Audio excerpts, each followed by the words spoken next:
आपने चौहान जी को देखा है, जिनके पास घर है, गाड़ी है, सक्सेसफुल करियर है, खुशहाल फैमिली है और अच्छा स्वास्थ्य भी है, फिर भी उन्हें लगता है कि दुनिया की सारी समस्याएं उन्हीं के पास हैं। उनके पास आप अपने जुकाम की समस्या बताइए तो वो ऐसा रिएक्ट करते हैं जैसे उन्हें स्वाइन फ्लू है। खुद तो दिन भर हैरान परेशान रहते ही हैं, और अगर आप उनसे बात कर लीजिए तो आप भी परेशान हो जाएंगे, डिप्रेशन में चले जाएंगे। और एक तरफ द्विवेदी जी हैं, ना पैसा है ना ही खुद का मकान है, स्वास्थ्य तो ऐसा है कि शायद ही कोई बीमारी है जो ना हो, किडनी फेल्योर, हार्ट प्रॉब्लम और शुगर भी है उन्हें, मगर फिर भी कमाल का मनोबल है उनका। हमेशा हंसते मुस्कुराते रहते हैं। उनसे 2 मिनट बात करके आपका दिन भी अच्छा हो जाएगा, इतने जिंदा दिल आदमी है। अब आप सोच रहे होंगे कि हम किन द्विवेदी जी और चौहान साहब की बात कर रहे हैं, तो जरा अपने इर्द गिर्द देखिए, ऐसे हजारों द्विवेदी जी और चौहान साहब आपको मिल जाएंगे। नाम अलग हो सकते हैं, जैसे कटारिया जी, भाटिया जी, शर्मा जी, परंतु स्वभाव कुछ ऐसा ही मिलता जुलता होगा। तो इसका कारण क्या है? जी हाँ बंधुओं, आपने बिल्कुल ठीक समझा। मैं बात कर रही हूँ मन की, यानी नवग्रहों की सीरीज में चंद्रमा की, मून की। मेरा प्रणाम स्वीकार करें बंधुओं। मैं आज आप सबको चंद्रमा के खराब होने के लक्षण, सही होने वालों के व्यक्तित्व और उसे मजबूत करने के उपाय की बात करूंगी। तो बंधुओं, चंद्रमा है क्या? चंद्र मन है, जल है। चंद्र आपकी माता है, रोजमर्रा की आय है, इनकम भी चंद्रमा ही है। बहुत से लोग शनि, राहु, केतु के पीछे तो भागते हैं, लेकिन चंद्रमा को भूल जाते हैं, उसके बारे में सोचते ही नहीं है। जैसा कि हमने कहा कि चंद्रमा जल है, तो पृथ्वी का 70% यानी 70% से अधिक भाग जल है।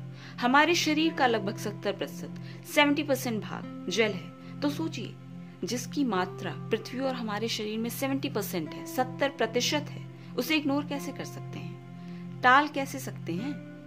अब चूंकि मन का कारक भी चंद्रमा है, तो हमारी भावनाएं, हमारा मानसिक परिवर्तन, हमारे चित्त की सुख शांति यानी इंटरनल हैप्पीनेस, हमारी संतुष्टि, सेटिस्फैक्शन, यह सब भी चंद्रमा के ही अधीन है।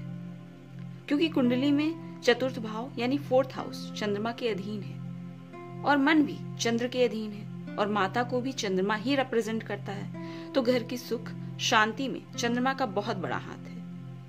जल से संबंधित जितनी भी बीमारियां होती हैं, जैसे खांसी, जुकाम, फेफड़ों की समस्या यानी लंग्स प्रॉब्लम, यह सब भी चंद्रमा के ही कारण है। तो चंद्र को इग्नोर करने वाले लोग यह सोचें कि ज्योतिष शास्त्र में जितना महत्व लग्न कुंडली को दिया गया है, उतना ही महत्व चंद्र कुंडली को भी दिया गया है। आप जो भी अपना राशिफल देखते हो, ग्रह गोचर देखते हो, या जो नामकरण करते हो राशि के आधार पर, वह सभी चंद्रमा पर ही आधारित है। ब्रह्मा विन्दोपनिषद में कहा गया है, मन एव मनुष्याणाम कारणम बंध मोक्षयो, अर्थात मन ही मानव के बंधन और मोक्ष का कारण है। सिंपल सी भाषा में आप समझिए, जो गुरुदेव प्रणव जी हमेशा कहते हैं कि मन के हारे हार है और मन की जीते जीत। तो अगर इस चंद्र रूपी मन को लगा डाला तो लाइफ झिंगा लाला। तो यदि माँ से आपके संबंध अच्छे नहीं हैं, या माँ का स्वास्थ्य हमेशा खराब रहता है, तो यह चंद्रमा के कमजोर होने की निशानी है। आपके घर में वाटर सिस्टम अक्सर खराब रहता है, तो यह चंद्रमा के कमजोर होने के कारण है। यदि आपको अक्सर डिप्रेशन, चिड़चिड़ापन और तनाव रहता है, तो यह खराब चंद्र के कारण है। यदि आपका मन बार बार भटकता है, एक जगह स्थिर नहीं रहता, तो आपका चंद्र वीक है यानी कमजोर है। यदि आप खुद को हमेशा असुरक्षित महसूस करते हैं, इनसिक्योर रहते हैं, आपके मन में कोई अनजाना भय रहता है, वनरेबिलिटी रहती है, तो यह भी खराब चंद्र की वजह से है। यदि आप रात को अचानक चौंक कर उठ जाते हैं, तो यह खराब चंद्र ही है। छोटे नवजात बच्चों को होने वाली अधिकतर समस्याएं या बीमारियां चंद्र के वजह से ही होती हैं। तो आइए जानते हैं कि चंद्रमा को सही कैसे करें, मजबूत कैसे करें, अपने अनुकूल कैसे बनाएं। तो इसके लिए माता की अधिक से अधिक सेवा करिए, घर के कामों में हाथ बटाइए, फूल क्यारी इत्यादि लगाकर उनकी प्रतिदिन देखभाल कीजिए। नियमित रूप से अनुलोम विलोम प्राणायाम कीजिए। यह उपाय आपके सूर्य व चंद्र दोनों को चंगा कर देगा। अनुलोम विलोम बहुत ही चमत्कारिक उपाय है। गुरुदेव प्रणव जी ने इस उपाय को हजारों लोगों पर आजमाया है और इसके बहुत ही अनुकूल और लाभकारी प्रभाव देखे हैं। तो ध्यान रखें, अनुलोम विलोम तेजी से नहीं करना है, गहरा और धीमा करना है। आप चंद्र की मजबूती के लिए पूर्णिमा का व्रत भी रख सकते हैं। व्रत की विधि आपको हमारे आगे आने वाली वीडियोस में मिल जाएगी। इस मंत्र का जाप करते हुए नियमित शिवलिंग पर दूध या जल से अभिषेक करने पर चंद्रदेव के अच्छे परिणाम मिलते हैं।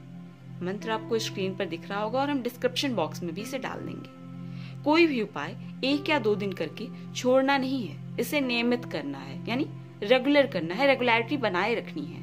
आपको अपने जीवन में अच्छे परिवर्तन दिखने लगेंगे। यदि आप सारे उपाय नहीं कर सकते तो इनमें से कोई 3 उपाय आप चुन लें और उसे करिए। इसी के साथ हमें आज्ञा दीजिए और हमारे चैनल को शेयर कीजिए, सब्सक्राइब कीजिए और हमारे वीडियोस को लाइक कीजिए।